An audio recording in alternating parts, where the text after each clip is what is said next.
Blood dripped from the ceiling before I heard the screaming. It landed warm on my forehead and slid into my eye.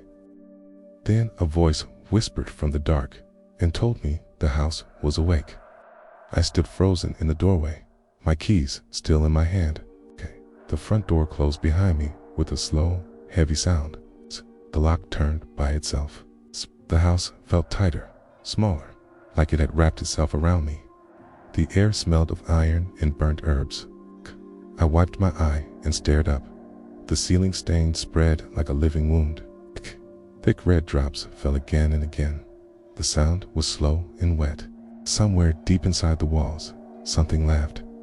I told myself it was just stress, old pipes, a sick imagination. I stepped into the living room and turned on the lights. They flickered violently before settling into a weak, yellow glow. Shadows clung to the corners and refused to leave. The television turned on by itself. Static screamed. A face pushed through the noise for just a second.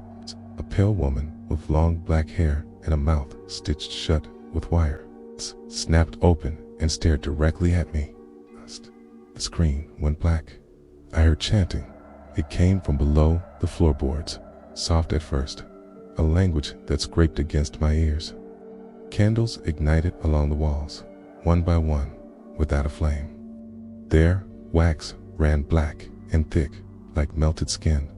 The temperature dropped, my breath fogged in front of my face. Footsteps echoed behind me, but when I turned, nothing stood there. Then I felt fingers brush my neck, cold, rotten. A ghost emerged from the hallway wall. Its body was twisted and broken, bones showing through translucent skin. Blood streamed from its empty eye sockets and flowed upward instead of down. It opened its mouth and released a scream that sounded like 1,000 people dying at once. I ran. The hallway stretched longer with every step. Doors slammed shut as I passed. Blood seeped from under them, forming rivers across the floor. I slipped and fell hard. My hands landed in something warm and sticky. When I lifted them, they were coated in fresh blood, still pulsing. Laughter filled the house, high and cruel. The stairs creaked above me. Someone was coming down, slowly dragging something heavy. Each step left a wet mark. A figure appeared at the top, a witch wrapped in torn black cloth, her spine bent backward at an impossible angle. Hair floated around her head like it was underwater.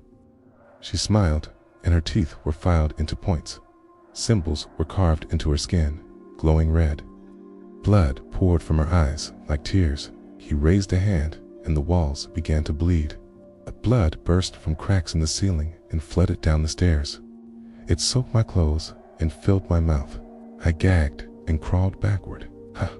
The witch spoke my name, and the sound cut into my skull. She said the house was built on bones.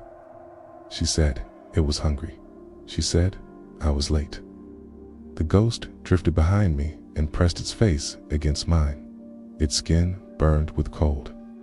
I felt its memories pour into my head. Families slaughtered, rituals performed. Children buried inside the walls while still breathing, screamed, and the sound was swallowed.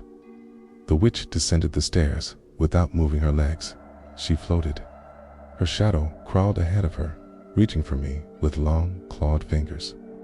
She opened her mouth and blood spilled out, flooding the floor higher and higher. I crawled into the kitchen and slammed the door. The chanting grew louder. Hands pressed through the walls, leaving bloody impressions. Faces pushed through the cabinets, screaming silently. The sink turned on. Blood flowed from the faucet, thick and steamy. The smell made my stomach twist. Words appeared on the wall, written in dripping red letters. Stay. The lights went out. In the darkness, something grabbed my ankle and dragged me across the floor. I kicked and screamed as my nails tore away. The floor opened beneath me, revealing a pit filled with bones, candles, and rotting bodies. The witch stood over the pit, smiling. She said the house needs a heart. She said ghosts need company. She said blood remembers everything. I was pulled down. I felt teeth sink into my arms. Ghosts clung to me, screaming their pain into my ears. The blood rose around me, filling my lungs. My vision faded as the witch carved symbols into my chest with a blade made of bone. Suddenly, everything stopped. I was lying on the living room floor. The lights were on. No blood, no chanting. The house looked normal again. I laughed hysterically. I told myself I had imagined everything. Then I saw myself standing by the front door. It smiled. Blood dripped from its mouth. Behind it, the witch watched silently. The ghosts lined the walls, waiting.